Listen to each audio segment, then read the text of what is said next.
চণ্ডীপাঠ ও দেবী দুর্গার বন্দনার মাধ্যমে সূচনা হলো মহালয়ার। এই মুহূর্তে রাজধানী ঢাকেশ্বরী মন্দিরে আছেন রিপোর্টার চন্দ্রিমা চৌধুরী। সরাসরি যাচ্ছি তার কাছে। বছর বাঙালি সনাতন ধর্মাবলম্বীরা যে দিনটির অপেক্ষা করেন, আজ সেই দিন, আজ শুভ মহালয়া। এবং ভোর থেকেই কিন্তু চণ্ডীপাঠ ও দেবী বন্দনার মাধ্যমে কিন্তু শুরু হয়ে গিয়েছে সেই শুভক্ষণের। এবং বলা হয় যে আজই দেবী মর্তলোকে প্রবেশ করেন এবং আজই কিন্তু পিতৃপক্ষের অবসান হয়ে শুরু হলো দেবী পক্ষের। এবং আজ থেকে ঠিক কিছুদিন পরেই শুরু হবে মূল দুর্গাপূজার আনুষ্ঠানিকতা, ষষ্ঠী।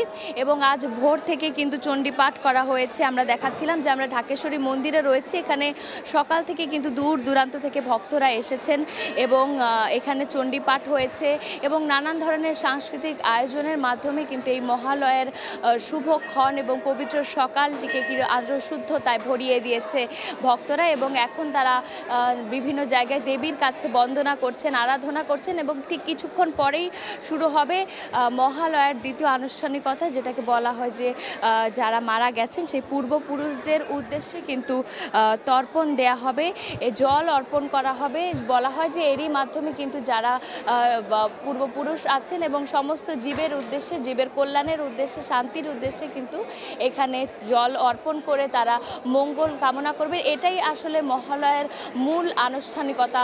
মানা হয় যে এই দিনে আসলে যারা মারা গেছেন তাদের উদ্দেশ্যে জল এবং শান্তি কামনা করলে তারা আসলে স্বর্গলোক থেকে তাদের আত্মার শান্তি পায়।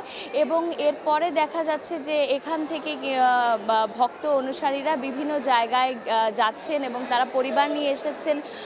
সকাল থেকে এই সুন্দর শুদ্ধভাবে এই সকালটিকে তারা ভরিয়ে দিয়েছেন নানান রঙে, নানান ধরনের পোশাক পরে এখানে এসেছেন। যেমন বড়রা এসেছিলেন তেমনি ছোটদেরও এখানে দেখা গিয়েছে। এটা হচ্ছে মহালয়া। যদি আরেকবার বলি, এই মহালয়া হচ্ছে পিতৃপক্ষের শেষ এবং দেবী পক্ষের শুরু, এবং পিতৃপক্ষ আর দেবী পক্ষের সন্ধিক্ষণও একে বলা যায়। এরই মাধ্যমে কিন্তু দুর্গাপূজা এই উৎসবের কিন্তু সূচনা হয়ে যায়। বাঙালিরা কিন্তু ঐতিহ্যগতভাবেই এই দিনটির কিন্তু বহু আগে থেকে কিন্তু অপেক্ষা করে থাকেন। এবং এখন এই যে চণ্ডীপাঠ এবং বাকি আনুষ্ঠানিকতা শেষ হয়েছে, কিছুক্ষণের মধ্যে কিন্তু এখানে শুরু হবে যে পূর্বপুরুষদের উদ্দেশ্যে পিণ্ডদান। এই ছিল আমার কাছে ঢাকেশ্বরী মন্দির থেকে সর্বশেষ তথ্য। এতক্ষণ সরাসরি যুক্ত ছিলাম ঢাকেশ্বরী মন্দিরে।